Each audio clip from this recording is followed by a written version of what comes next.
सुप्रभात बच्चों। हम लोग कविता है जनशक्ति महान, उस कविता के शब्दार्थ और भावार्थ के द्वारा कविता की चर्चा कर चुके हैं और आज हम उस कविता के प्रश्नों की चर्चा करने जा रहे हैं।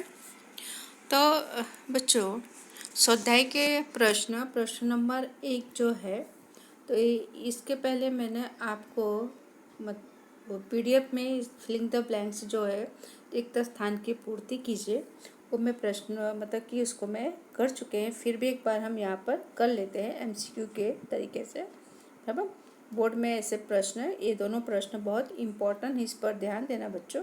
बराबर, तो प्रश्न जो यहाँ पर है कि निम्नलिखित प्रश्नों के नीचे दिए गए विकल्पों में से सही विकल्प चुनकर खाली जगह भरिए। फिलिंग द ब्लैंक्स, खाली जगह रिक्त स्थान। ओके, तो प्रश्न है कि जनशक्ति की चेतना द्वारा भारत में खाली जगह लाना चाहिए। यहाँ ऑप्शन दिया हुआ है अ नवचेतना, ब परिवर्तन, क महाक्रांति और ड नवयुग। तो बच्चों, इसमें से आंसर अ वाला होगा, नवचेतना। ओके, और दूसरा है हम हैं नवयुग के खाली जगह। तो ऑप्शन में है अ निर्माता, ब वाहक, क अग्रदूत और ड पहरेदार। तो इनमें से उत्तर हमारा होगा कौन सा? अग्रदूत क। बराबर, तो ये हम कर चुके हैं। बराबर, अब हम करने जा रहे हैं बच्चों यहाँ पर कि निम्नलिखित जो प्रश्न यहाँ पर, प्रश्नों की चर्चा हम करेंगे। बराबर, प्रश्न यहाँ पर दिया हुआ है कि निम्नलिखित प्रश्नों के उत्तर 2-3 वाक्यों में लिखिए। बराबर, तो बच्चों प्रश्न है कि कवि ने जनशक्ति को संबोधित करते हुए क्या कहा है। बराबर, तो कवि ने जनशक्ति, जन यानी लोग, शक्ति यानी ताकत, लोगों की ताकत को क्या किया है? कवि ने जगाने का काम किया है। तो उन्होंने जनशक्ति को संबोधित करते हुए यह कहा है कि खुद जागृत हो जाओ और दूसरों को भी क्या करो? जागरूक करो, ताकि लोगों में नव चेतना पैदा की जा सके और पृथ्वी पर फिर से क्या? नए स्वर्ग की रचना हो तथा लोगों में सुख और शांति से रहें। फिर दूसरा जो प्रश्न है बच्चों, दूसरा और तीसरा जो प्रश्न है मतलब कि बहुत इम्पोर्टेंट है, बोर्ड में ऐसे प्रश्न पूछे जाते हैं। तो महाजागरण गर्जन से किसकी प्राप्ति होती है? तो महाजागरण गर्जन से किसकी प्राप्ति होती है? तो महाजागरण गर्जन से लोगों में लगातार चेतना की प्राप्ति होती। किसकी प्राप्ति होती है? लगातार चेतना की प्राप्ति होती है। अब तीसरा प्रश्न जो है, एक वाक्य का दूसरा प्रश्न हुआ और तीसरा प्रश्न है हम नवयुग के अग्रदूत कैसे बन सकते हैं। बराबर, अग्र यानी सबसे आगे, लीडरशिप जिसे कहते हैं। तो हम लोगों को दिलों से असंतोष की जो भावना है उसे दूर करके उनमें संतोष के भाव पैदा करेंगे और पृथ्वी पर फिर से हम क्या करेंगे?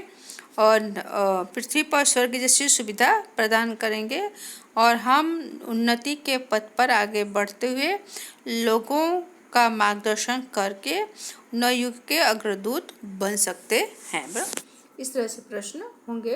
तो दूसरा और तीसरा प्रश्न बोर्ड के लिए बहुत इम्पोर्टेंट प्रश्न है बच्चों, इसलिए इसको मतलब ध्यान से इसको मतलब कि लिखना भी है और इसको तैयारी भी उस तरह से करनी है। अब नेक्स्ट जो प्रश्न है कि निम्नलिखित प्रश्नों के विस्तार से उत्तर लिखिए। अरे विस्तार है कि किसको? 4-5 वाक्यों में। बराबर, कवि ने मजदूर एवं किसान को क्या प्रेरणा दी है? प्रेरणा आने बच्चों सीख। बराबर, किसान और मजदूर अपनी मेहनत से क्या खेतों में अनाज उपजाते हैं और कल कारखाने में तरह तरह की वस्तुओं का उत्पादन, निर्माण यानी बनाते हैं। बराबर, कौन बनाता है? किसान और मजदूर बनाते हैं। तो जिससे जनता का काम चलता है। कवि ने किसान और मजदूरों के मेहनत के प्रार्थना वंदन कर उन्हें जागृत होने की प्रेरणा दी है। बराबर। फिर नेक्स्ट जो प्रश्न है कि हे जनशक्ति महान गीत के माध्यम से कवि ने बराबर के माध्यम से कवि ने जनमानस को क्या संदेश दिया है। जन यानी लोगों को। तो हे जनशक्ति महान गीत के माध्यम से कवि ने जनमानस को जगाने और दूसरों को जागरूक पैदा करने का संदेश दिया है कि पृथ्वी पर ऐसी दुनिया का निर्माण करना चाहते हैं जिससे लोग सुख सुविधा के साथ शांतिपूर्ण ढंग से जीवन जी सके और लोगों में समानता की भावना का क्या हो, एक दूसरे के प्रति आदर मान सम्मान हो। तो ये संदेश कवि जनमानस को देना चाहते। जन आने लोग, मानस आने मनुष्य। बराबर। अब बच्चों यहाँ पर हम करेंगे, देखते हैं कि यहाँ पर जो चौथा जो प्रश्न यहाँ पर है कि निम्नलिखित शब्दों के दो पर्यायवाची शब्द लिखिए। पर्यायवाची जिसे कहते हैं समानार्थी शब्द। बराबर। और अब यहाँ पर पहला जो शब्द है अविराम, बिना अविराम में बिना रुके, उसका क्या दो शब्द देना है, लगातार और निरंतर। बराबर। और फिर यहाँ पर है मेधा ने बुद्धिशाली या शक्ति। और फिर यहाँ ये है अभिमान, तो घमंड या अहंकार। फिर लास्ट जो है जल दिघी। बराबर। तो उसका मतलब होगा सागर या समुद्र। और फिर पांचवा जो प्रश्न है कि निम्नलिखित शब्दों के विलोम शब्द लिखिए।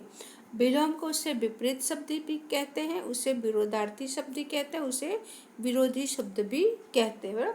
जैसे यहाँ पर पहला दिया हुआ है क्या, संतोष। संतोष का क्या होगा, असंतोष। बराबर। फिर दूसरा है निर्माण। निर्माण यानी बनाना। बराबर। तो उसका अपोजिट क्या होगा, विनाश। निर्माण का क्या होगा, विनाश। फिर है प्रकाश। प्रकाश यानी रोशनी, उसका अपोजिट क्या होगा, अंधकार। फिर विजय। विजय यानी जीत, और उसका अपोजिट क्या होगा, पराजय। विलोम शब्द क्या होगा, सॉरी, पराजय। अब नेक्स्ट जो यहाँ पर है कि निम्नलिखित शब्दों की संधि कीजिए। क्या कीजिए, संधि विच्छेद कीजिए। बराबर। तो बच्चों यहाँ पर देखते हैं कि हम संधि पता है 9th में इसको कर चुके हैं, डिटेल में काफ़ी चर्चा कर चुके हैं। और जब आप लोग स्कूल आएंगे, मुलाकात होगी, तब इसको फिर से अगर आपको कहीं डाउट होगा तो संधि के बारे में हम लोग चर्चा करेंगे। तो पहले यहाँ संधि जो है दिया हुआ है। बराबर। क्या है संधि यहाँ पर, उन्नति। बराबर। तो उसकी संधि क्या होगी, उन्न अधन, तो उसका क्या हो जाएगा, त आधा त, उत प्लस नति। बराबर। उत प्लस नति। फिर दूसरा है नाविक, तो नौ प्लस इक। बराबर। छोटी की मात्रा इक। फिर है विजोन्मादी। बराबर। तो विजय प्लस विजयो, यो का क्या हुआ, ऊ हुआ। बराबर। विजय प्लस उन्मादी। बराबर। तो बच्चों मैं आपको ऐसा और भी ग्रामर आपको पीडीएफ में भेज रहा हूँ, तो उसको भी आपको अपनी नोट में उसको भी लिखना है। बराबर। तो यहाँ पर समास के प्रकार बताना है। जन शक्ति यानी लोगों की शक्ति, तत्पुरुष समाज।